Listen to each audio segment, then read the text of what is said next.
Well, welcome back, amazing parents, and welcome to Raising World Changers. This is the last in our recent series where we've been talking about how to empower your children rather than overpower them. By empowering your children through the way you interact with them, you are imparting life skills to them that will help them all through their lives be equipped with effective tools to have a successful life. And that's what we all want, right? We want to raise our children in a way that they're independent, that they're capable, and that they're equipped to handle whatever comes their way in life. And so we've been talking about things like problem solving and conflict resolution and how to say no, how to respond when someone says no, or when your child says no, because we don't want to take away that that very basic human boundary.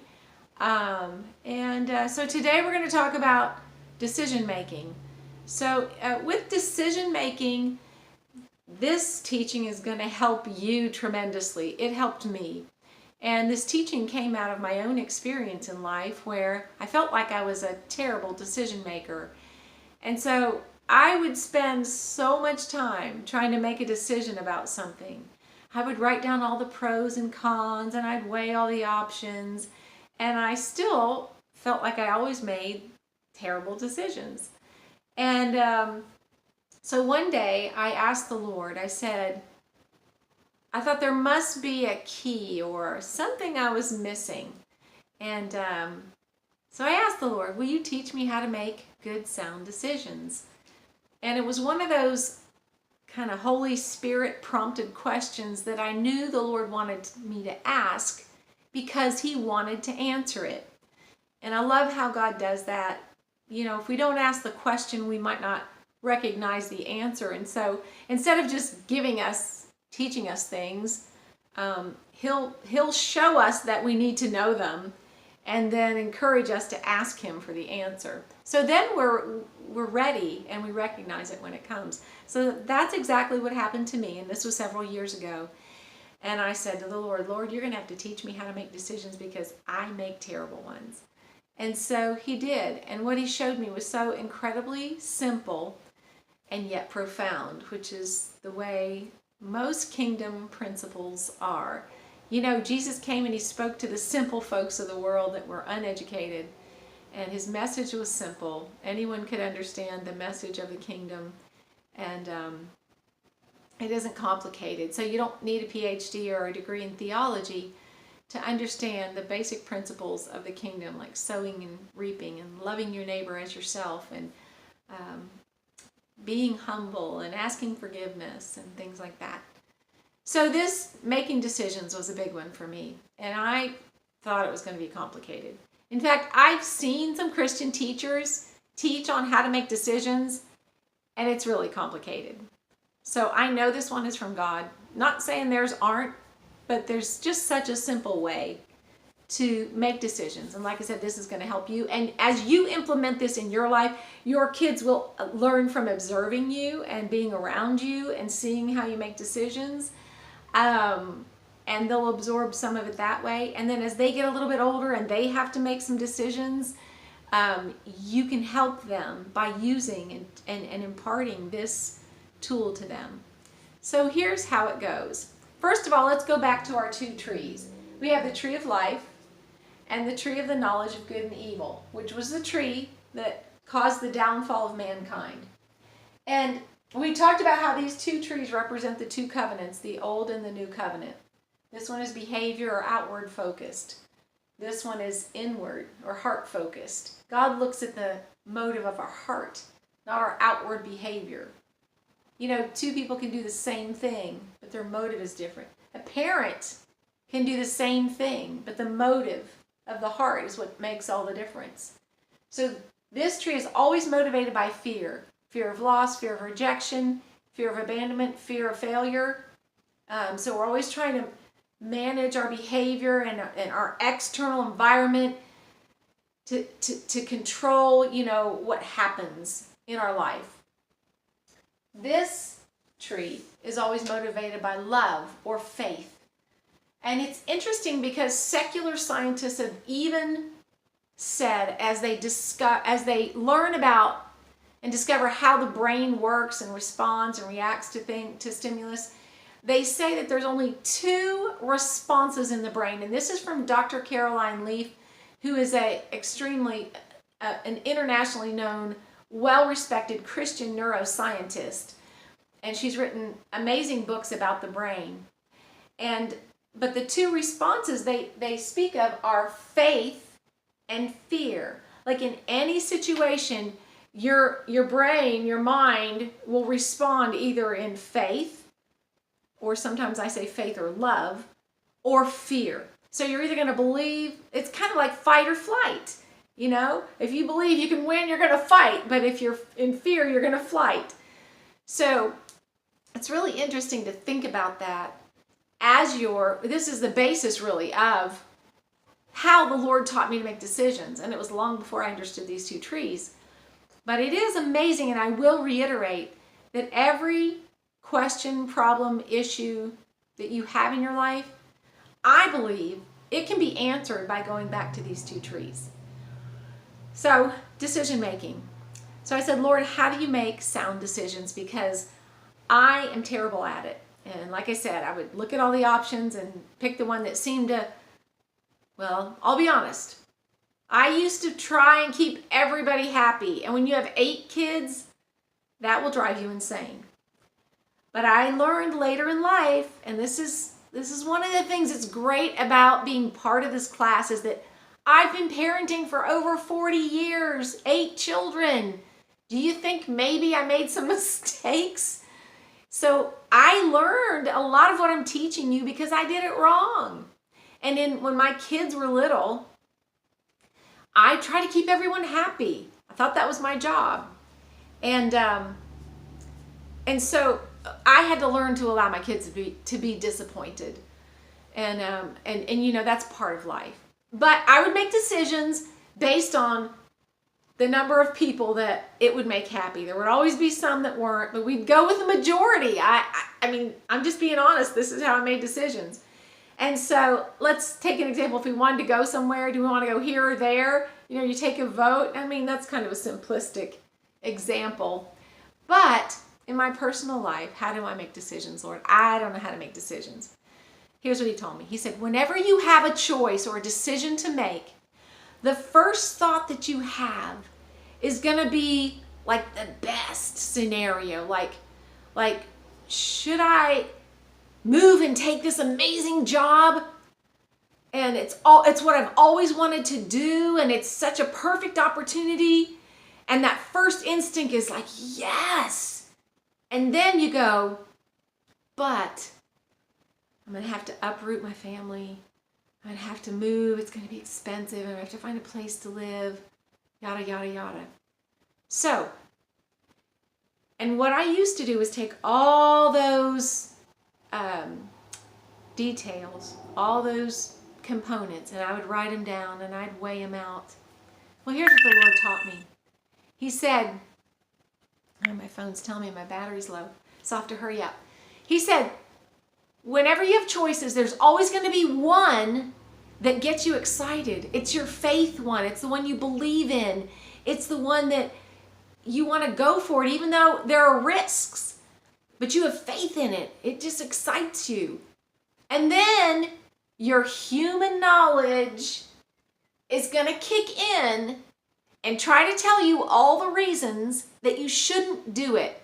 And it's going to come up with all sorts of other ways to maybe make it less risky, less upsetting for people around you, and those sort of things. And so write down all your choices. And there's one that's a faith response. And it might be scary, and it probably will be. But it's the one you really want. It's your faith. It's believing that this is something that's going to be good for me. And then your logic, which is the tree of the knowledge of good and evil, where we try to figure things out in our human understanding. But this tree, it's about the heart, right? So I have a saying that goes like this: live from your heart, or you're dead. So let your heart lead you. Let your inner knowing, your intuition, this is where the Lord speaks to you. This is where He leads you from your heart. It's our head that always gets us all confused. We're trying to reason out our heart, and you can't talk to the heart with the language of the head. So your heart will never agree with logic. So you're either going to shove your desires aside, your faith choice aside, and do what makes logical sense, and it seems practical, and you can understand it in your human mind. You can wrap your head around it, so to speak. You know, when I think about that saying, wrap your head around it, you can control it, you can contain it. But God wants to take us outside of our box. And you know, there's that saying that says, everything you ever want in life is outside your comfort zone. So in that faith, that's how the Lord taught me how to make decisions. What is it you really want to do? I want to take the kids on a trip. Oh, but it's expensive, and it's this, and it's that, and I don't have time. Take time off work, and da-da-da-da-da-da. And I'd have to find a place to stay, and do that, na-na-na-na. But it's like, when you agree with your heart, it's amazing how things come to fruition so beautifully. But when you try to manage it in your human understanding, it never seems, I mean, life just, it gets very dull. So anyway, I hope that helps you in making decisions. You know, some of the decisions I've had to make with my kids is, would I homeschool or send them to public school? I mean, we did both. And my kids, some of them were in and out of school. But if I felt a nudging, or there was always a reason, here's a good example along these lines. So my youngest daughter was in school, and I had homeschooled my kids, and I really believed in homeschooling. And I was really upset when I had to put my kids back in school. But, and this is a great example because it exemplifies how the motivation is the true compass that'll lead you to the right decision. So she was in school. She was in 4th grade, I think, and she was very creative, and she just wasn't being stimulated. She wasn't flourishing in school, and she kept asking me, will you take me out and homeschool me?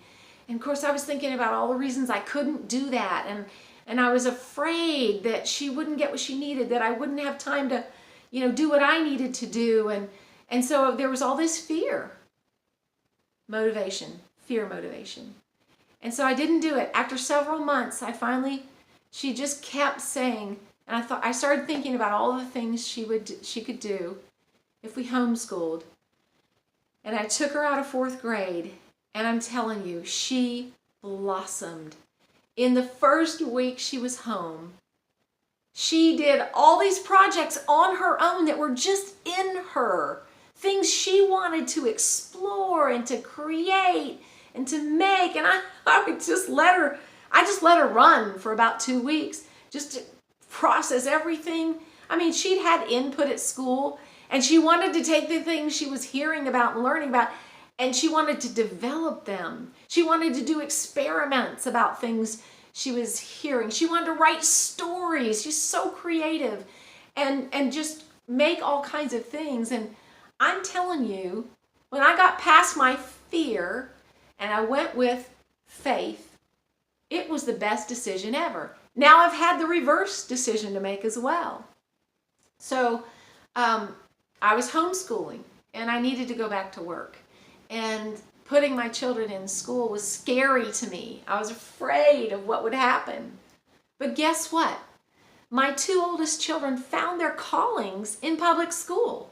And that's when the Lord began to speak to me, and He said, Amy, I can work through anything. He said, trust me. Trust me. You know, wherever I'm leading you, if you have to put your kid in school, school's not bad. But if I have fear in my heart, I'm going to convey fear to my children. So just believe, you know, wherever life leads you, let God lead you through the desires of your heart.